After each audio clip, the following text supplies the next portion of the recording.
Assalamualaikum warahmatullahi wabarakatuh.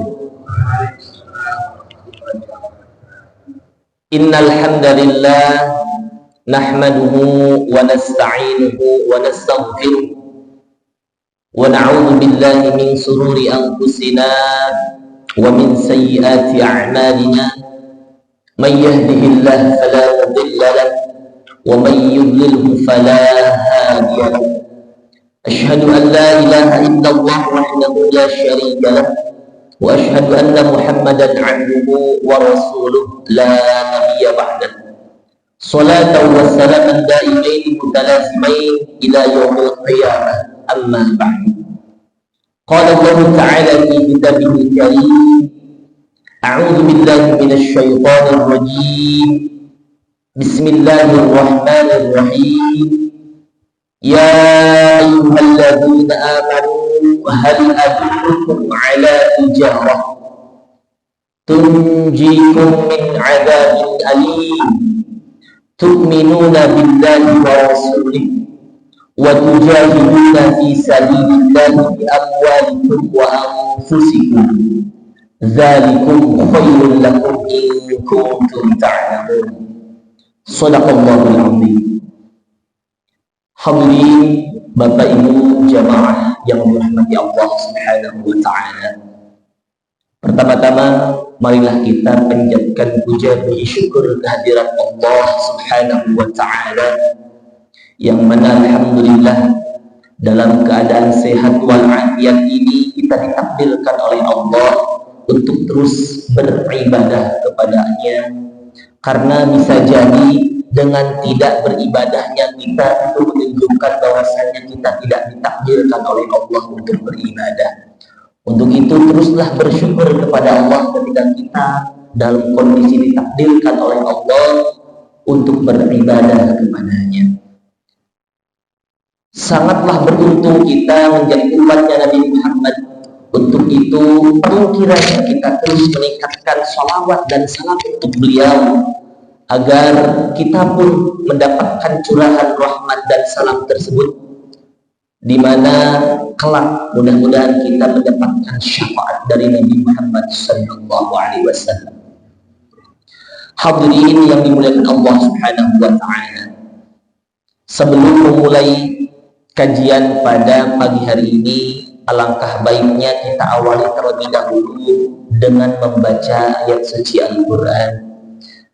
Bisa jadi dengan bacaan ayat suci Al-Quran yang nanti kita baca bersama-sama itu menghilangkan justifikasi bahwasanya kita tidak termasuk orang yang sombong. Karena kata Allah Subhanahu wa taala, siapa saja yang tidak membaca ayat suci Al-Quran dalam satu hari saja, itu terkategori orang-orang yang sombong. Na'udzubillah, summa na'udzubillah min dzalik.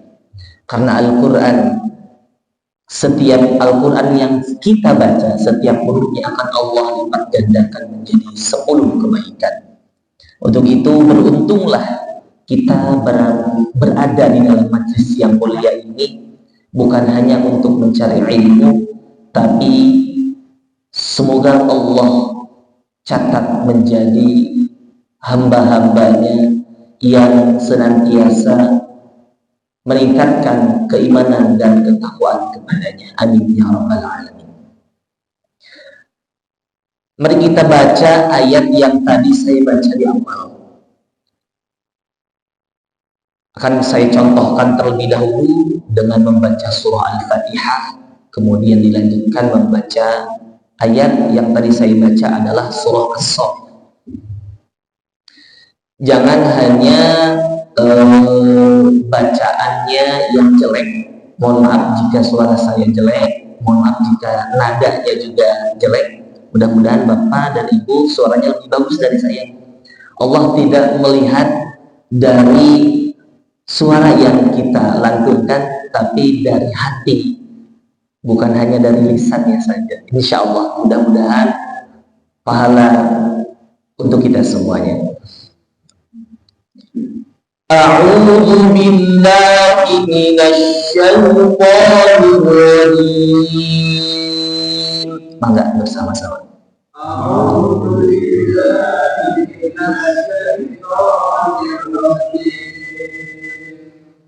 Bismillahirrahmanirrahim.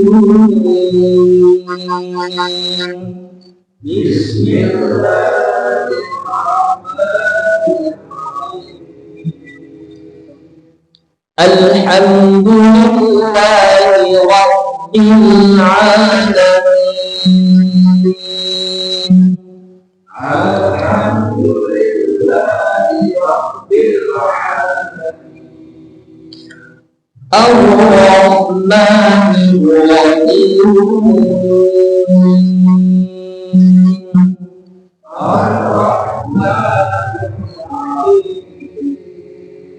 Maliki yaumiddin. Maliki yaumiddin. Iyyaka na'budu wa iyyaka nasta'in. Iyyaka na'budu wa iyyaka nasta'in. Ihdinas siratal mustaqim. Ihdinas siratal mustaqim. Siratal ladzina an'amta 'alaihim. Siratal ladzina an'amta 'alaihim. Ghairil maghdubi 'alaihim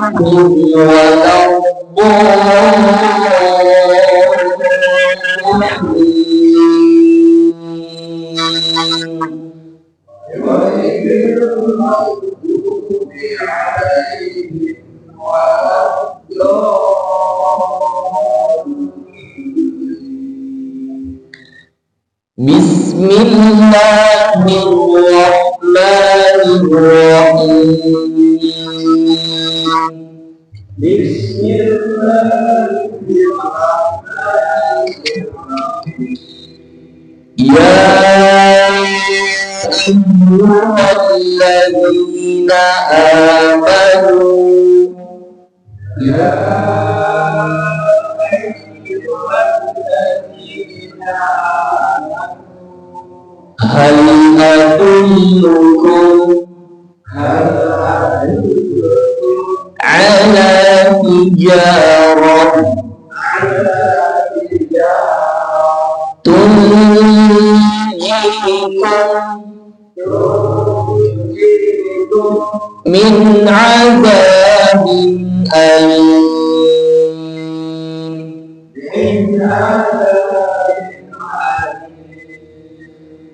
Tu'minuna billahi wa rasulihi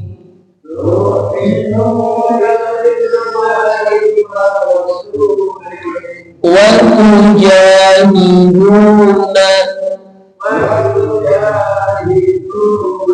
fi sabilillahi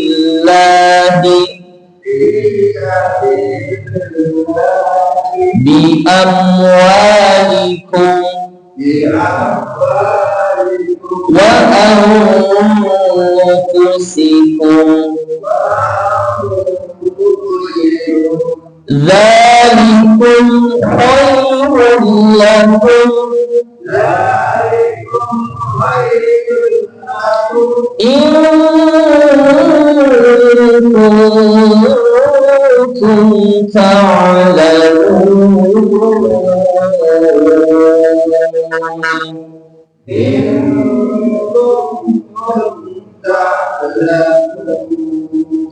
Shadaqallahul azim.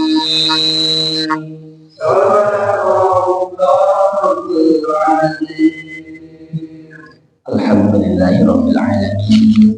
Mudah-mudahan apa yang tadi kita baca Allah catat menjadi pahala baik saat kita di dunia ataupun kelak di akhirat. Amin ya rabbal alamin. Bapak Ibu yang dimuliakan Allah Subhanahu wa taala, alhamdulillah tadi baru saja kita melaksanakan ibadah salat subuh berjamaah. Beruntunglah kita yang ditakdirkan oleh Allah untuk melaksanakan ibadah di saat orang-orang terlelap dengan tidurnya, karena 2 rakaat sebelum subuh, 2 rakaatnya saja sebelum subuh itu lebih baik daripada dunia dan seisinya, lebih baik daripada harta yang saat kita miliki, bahkan lebih baik daripada itu. Terlebih ketika kita melaksanakan sholat subuhnya berjamaah, kemudian melanjutkan kita berzikir. Saat ini kita sedang thalabul ilmi, itu juga berzikir, dan dilanjutkan melaksanakan sholat sunnah syuruk atau duha. Itu pahalanya sama saja kita melaksanakan ibadah haji secara sempurna atau ibadah umroh secara sempurna. Subhanallah. Jika saja hal itu Allah buktikan secara nyata, mungkin akan rebutan untuk melaksanakan ibadah tersebut, baik itu 2 rakaat sebelum subuhnya atau dilanjutkan kemudian sholat subuh berjamaah hingga melaksanakan sholat sunnah syuruk atau duhanya. Tapi sayang, tidak Allah buktikan secara langsung live ya di dunia, namun kelak Allah kasih itu semua di akhirat. Mudah-mudahan kita istiqomah untuk melaksanakan ibadah berjamaah di waktu subuh. Amin ya rabbal alamin. Bapak Ibu yang dimuliakan Allah Subhanahu wa taala, ayat Al-Qur'an yang tadi kita baca bersama itu adalah surah As-Salat ayat 10 dan 11. Kita akan coba merenungi bersama dari 2 ayat tadi yang kita baca bersama-sama, di mana Allah Subhanahu wa taala berfirman, ya ayyuhalladzina amanu, wahai orang-orang yang beriman, hal adullukum ala tijarah, maukah kamu aku tunjukkan suatu perdagangan yang dapat menyelamatkan kamu dari azab yang pedih. Para ulama menafsirkan ayat ini mengibaratkan bahwasannya ketika kita hidup di dunia ini, ibarat kita sedang transaksi dengan Allah. Tentu dalam transaksi yang kita inginkan adalah keuntungan. Allah pun sama akan memberikan keuntungan kepada kita ketika kita transaksi dengan Allah. Ibarat ketika kita saat ini di dunia itu sama saja ketika kita menanam sesuatu di ladang. Apapun yang kita tanam, jika tanaman itu terus kita rawat, kita jaga, kita pelihara dengan cara menyiramnya, memupuknya, tentu tanaman itu kemudian akan tumbuh dengan subur, dengan rindang. Jika tanaman itu berbuah, akan berbuah dengan hasilnya mungkin melimpah, akan bisa kita panen. Nah, tanaman ini yang saat ini kita di dunia yang kita tanam apa Pak?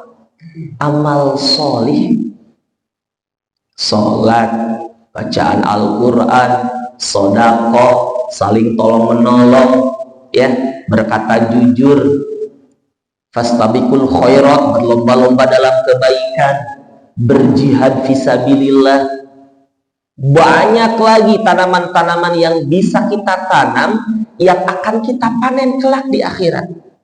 Nah, itulah yang dimaksud dengan tijarah, perniagaan kita dengan Allah Subhanahu wa taala. Itu sadar tidak sadar, itu adalah pilihan. Kita mau tidak nih bertransaksi dengan Allah. Nah, gitu.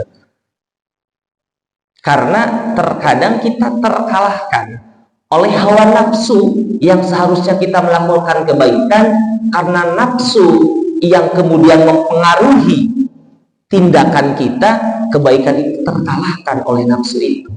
Yang seharusnya sholat subuh berjamaah, tapi nafsu berkata lain, lebih baik tidur tarik selimut ya Pak.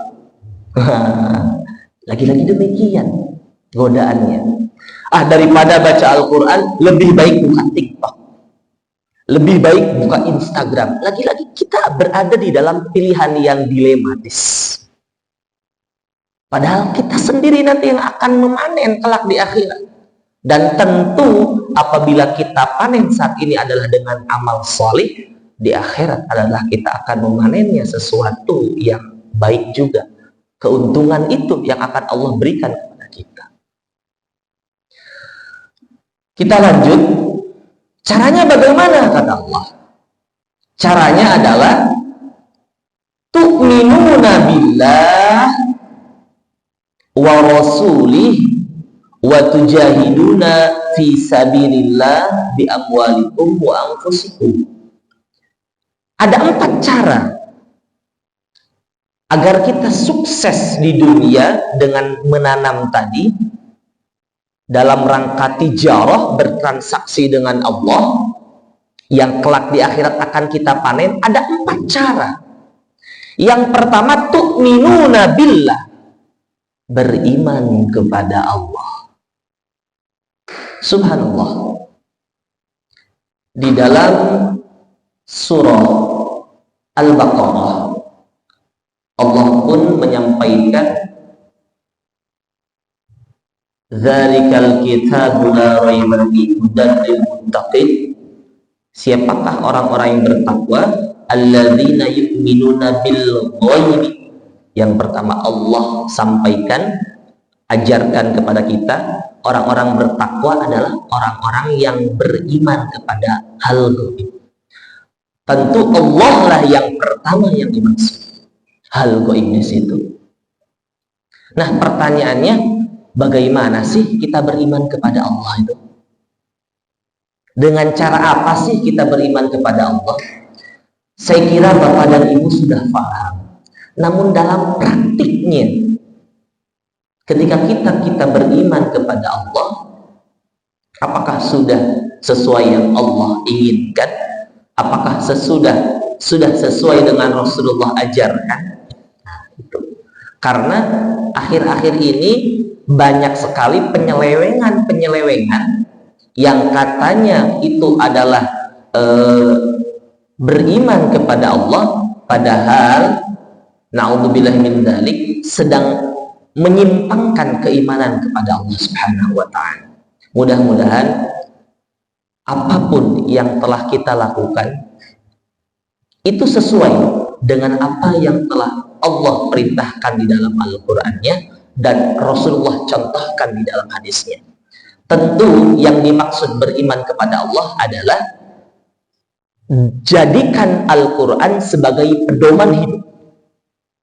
Karena tidak ada lagi pedoman yang sesungguhnya, hudan yang sesungguhnya, petunjuk yang sesungguhnya kecuali Al-Quran. Al-Quran menyampaikan apapun, melarang apapun, kita lakukan. Itulah iman yang sesungguhnya.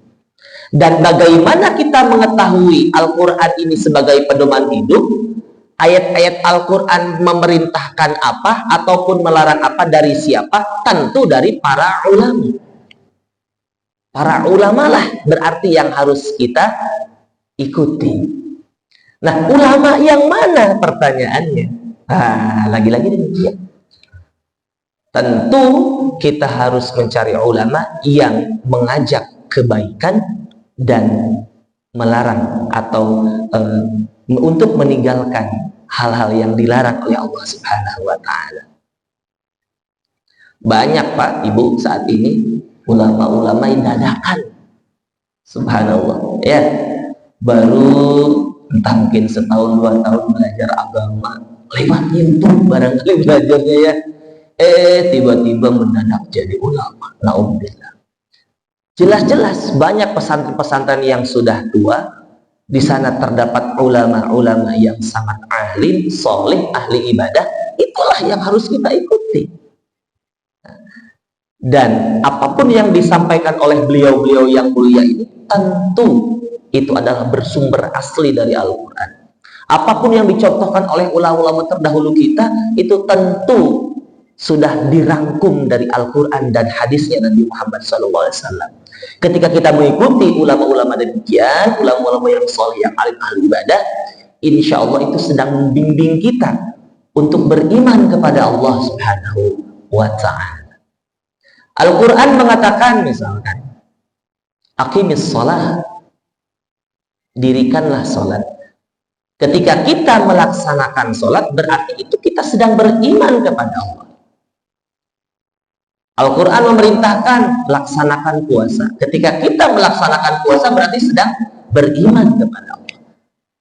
Al-Quran melarang untuk tidak menggunjing. Kita lakukan tidak menggunjing, berarti kita sedang beriman kepada Allah.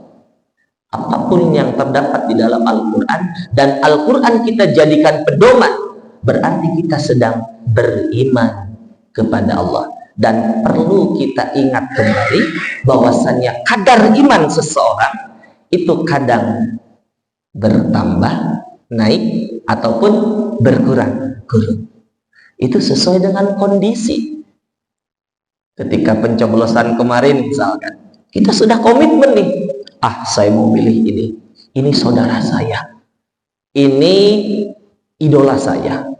Tiba-tiba pagi-pagi ada yang ketok-ketok pintu, ngasih uang amplop 500.000. Pas bisa tanggal tua misalkan 14 itu biasanya udah habis semua tuh gajian segala macam ya. Iman kita sedang dipertaruhkan ini. Ambil tuh, siapa namanya, ini nomor segini ya, nomor segini ya, nomor 6 ya. Terpengaruh tuh iman kita Pak ya. Diambil uangnya, kita coblos. Yang tadinya sudah jelas kita mau pilih si A, terpengaruh tuh. Lagi-lagi ya, harus betul-betul dipupuk iman kita ya, subhanallah. Dan itu tidak bisa ya Pak ya, kita kemudian latihan cuma sehari, 2 hari, setahun, 2 tahun, 10 tahun, tidak bisa. Apalagi cuman dalam satu pertemuan kajian untuk memupuk iman, tidak bisa Pak. Kadang-kadang saat ini kita baru sedetik, 2 detik kemudian setelah pulang dari sini udah hilang lagi. Subhanallah. Nah, bagaimana untuk mengkondisikan itu agar istiqomah, stabil? Dengan membaca Al-Quran. Insya Allah akan Allah bimbing terus supaya kita senantiasa beriman kepada Allah Subhanahu wa Ta'ala. Kata Rasulullah Sallallahu Alaihi Wasallam, di akhir zaman ini paling tidak 2 hal yang harus kita lakukan, yaitu pertama mendirikan sholat, dan yang kedua zikir kepada Allah. Perbanyak zikir kepada Allah. Dan 2 hal ini yang akan menyelamatkan kita dari fitnah Dajjal kelak nantinya. Dan sebelum Dajjal datang, tentu fitnah-fitnah sebelumnya, fitnah-fitnah dunia. Nah, zikir yang dimaksud apa? Ya tentu salah satunya baca Al-Quran, karena Al-Quranlah zikir yang paling utama. Al-Quran saya tidak hafal, saya ingin zikir yang lain. Ingat Allah dengan mengucapkan La ilaha illallah Muhammadur Rasulullah. Kepanjangan yang lebih pendek, Allahu Akbar. Salawat boleh tidak? Bagus. Allahumma salli ala Sayyidina Muhammad wa ala ali Sayyidina Muhammad. kepanjangan salawat Jibril, sallallahu ala Muhammad, dan zikir-zikir yang lain. Sedekah juga zikir, ya. Amar ma'ruf nahi mungkar juga zikir, dan masih banyak zikir-zikir yang lain. Itulah yang pertama, jika kita ingin menanam di dunia dengan amal solih dan akan kita raih keuntungannya kelak di akhirat, salah satunya adalah beriman kepada Allah. Kemudian yang kedua, wa rasulih, tu'minuna wa rasulih, beriman kepada Rasulullah. Beriman kepada Rasulullah berarti kita mencontoh apapun yang telah Rasulullah laksanakan. Rasulullah mencontohkan sesuatu terdapat di dalam hadisnya, diikuti oleh sahabatnya, diikuti lagi oleh para tabi'in, atba'ut tabi'in, salafus salih, para kiai. Kita tidak bertemu langsung dengan Rasulullah. Bagaimana kita bisa mencontoh Rasulullah secara langsung? Lihatlah para alim ulama, para salafus salih, orang-orang salih, ahli ibadah. Ketika kita mencontoh beliau-beliau yang salih ini, berarti sama saja kita sedang mencontoh Rasulullah SAW. Karena kita tidak bisa mencontoh secara langsung, tidak satu zaman dengan beliau, sejamannya dengan orang-orang soleh yang saat ini, dan orang-orang yang soleh saat ini mengamalkan apapun yang disampaikan oleh Nabi, yang dicontohkan oleh Nabi lewat hadisnya, lewat Al-Qur'annya. Makanya panutan saat ini banyak dan bisa juga sedikit. Banyak kalau kitanya terus mengikuti orang-orang soleh, dan sedikit kalau kitanya menutup, saya tidak mau dengan si dia. Pilih-pilih. Fanatik dengan satu ulama saja, itu tidak bisa. Karena apa? Jika kita sudah fanatik dengan satu ulama, kita akhirnya merendahkan ulama, padahal kita tidak tahu ulama itulah mungkin yang sebetulnya sedang membimbing kita kepada amal soleh, membimbing kita untuk menuju Allah Subhanahu wa Ta'ala. Dan akhirnya kedengkian yang kemudian tertanam di dalam diri kita, benci kepada sesama muslim. Na'udzubillah, summa na'udzubillah min dzalik. Dan itu tidak dicontohkan oleh Nabi. Jangan pun orang sesama orang Islam, ya, kepada non muslim pun Rasulullah selalu merangkul. Kemudian di sini kemudian timbullah toleransi. Bapak Ibu yang dimuliakan Allah Subhanahu wa Ta'ala. Kemudian yang ketiga, agar kita sukses dunia hingga akhirat, adalah berjihad fisabilillah dengan jiwa kita. Dan yang keempat, jihad fisabilillah dengan harta kita. Rasulullah SAW menyampaikan bahwasannya jihad yang sesungguhnya adalah jihad melawan hawa nafsu. Lagi-lagi kembali kepada hawa nafsu, Pak. Subhanallah. Karena hawa nafsu lah yang kemudian akan menjadikan kita itu memilih hal yang baik ataupun yang buruk, yang akan menjerumuskan kita ke dalam api neraka atau kelak kita akan masuk ke dalam surganya Allah. Hawa nafsu, laras, subhanallah. Dan itu tidak bisa secara instan untuk melawan hawa nafsu. Untuk melawan hawa nafsu ini perlu latihan dan perlu ada yang membimbing. Makanya ada ahli-ahli torekat. Ahli-ahli torekat ini seperti barangkali ada Qadariyah, ya, Idrisiyah, torekat Tijaniyah, itu sedang melatih, mengkondisikan hawa nafsu kita. Kita tidak bisa kemudian hanya otodidak, apalagi ilmunya belum mumpuni, Pak, hanya misalkan membaca 1-2 ayat Al-Quran, ya, membaca 1-2 hadis, apalagi bacanya misalkan bukan belajar secara langsung kepada guru, otodidak lagi bacanya, baca dari terjemahan saja, ya, kemudian langsung kita praktekkan sendiri, itu namanya belajar tanpa guru. Naudzubillah min dzalik, bisa jadi nanti gurunya adalah setan. Jadi tentu harus ada yang membimbing kita dalam ibadah juga. Ahli-ahli tarekat. Ahli tarekat diajarkan oleh siapa? Tentu dari Rasulullah. Sambungnya kepada Rasulullah Sallallahu Alaihi Wasallam. Bagaimana ibadah yang sesungguhnya?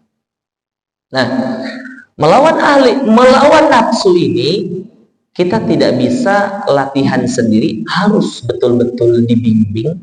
Dan ketika sudah dibimbing, kita terus laksanakan, kita terus latih supaya lebih maksimal lagi dalam melawan nafsu tersebut. Subhanallah, menurut para ulama, yang dimaksud dengan jihad fisabilillah atau jihad melawan jiwa, jihad dengan jiwa dan jihad dengan mal, itu adalah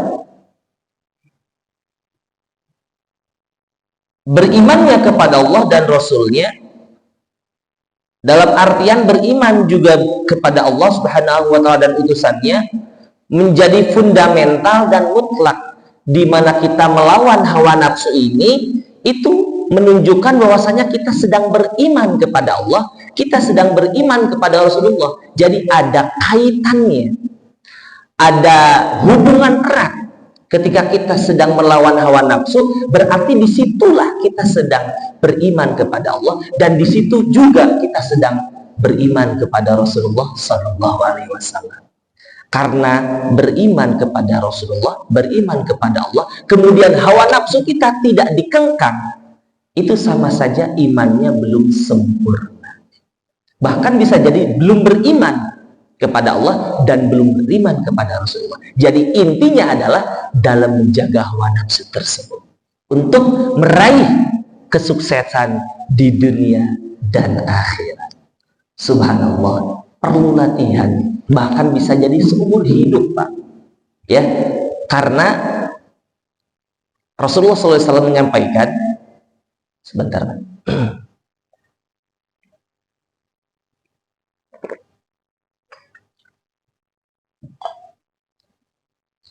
Bisa jadi orang yang terlihat akan menjadi ahli surga, kemudian di akhir hayatnya tiba-tiba menjadi ahli neraka. Dan banyak juga orang yang terlihat sehari-harinya itu adalah ahli neraka, tapi kemudian di akhir hayatnya menjadi ahli surga. Bisa menjadi kebalikannya. Dan itu dilihat dari apa? Dari mengolah hawa nafsunya. Kaitannya dengan husnul khotimah dan su'ul khotimah. Na'udzubillahi min dzalik.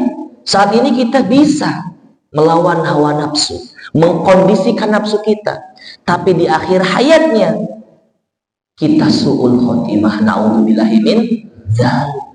Untuk itu kita berdoa kepada Allah. Mudah-mudahan Allah senantiasa terus membimbing kita. Bukan hanya saat ini, tapi sampai ajal mendatangi kita. Amin ya rabbal alamin. Bapak Ibu yang dimuliakan Allah Subhanahu wa Ta'ala, di ayat selanjutnya Allah Subhanahu wa Ta'ala berfirman, yaghfir lakum dzunubakum wa yudkhilhum jannatin tajri min tahtihal anhar wa masakin thayyibatan fi jannati 'adn dzalikal fawzul 'adzim. Jika kamu beriman kepada Allah dan Rasulnya maksudnya, dan berjihad jihad dengan jiwa, jihad dengan hartanya, niscaya Allah mengampuni dosa-dosamu dan memasukkanmu ke dalam surga yang mengalir di bawahnya sungai-sungai dan ke tempat-tempat tinggal yang baik, dan di dalam surga Aden itulah kemenangan yang agung.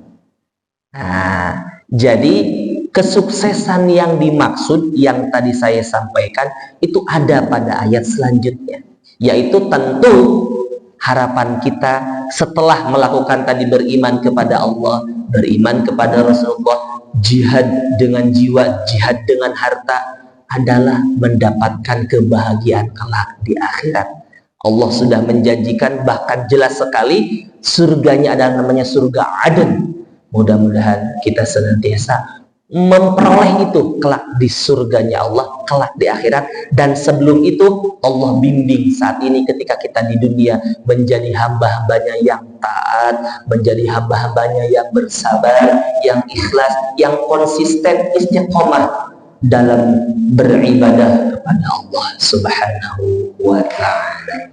Kiranya itu saja yang bisa saya sampaikan pada kesempatan yang mulia ini. Ingin sekali menyampaikan hal-hal yang baik lagi dalam rangka fastabiqul khairat, dalam rangka tawassul bil haq wa tawassul bis sabr. Apalah daya, mudah-mudahan di kesempatan yang lain kita bisa bertemu kembali. Wallahul muwaffiq ila aqwamit thoriq. Wassalamualaikum warahmatullahi wabarakatuh.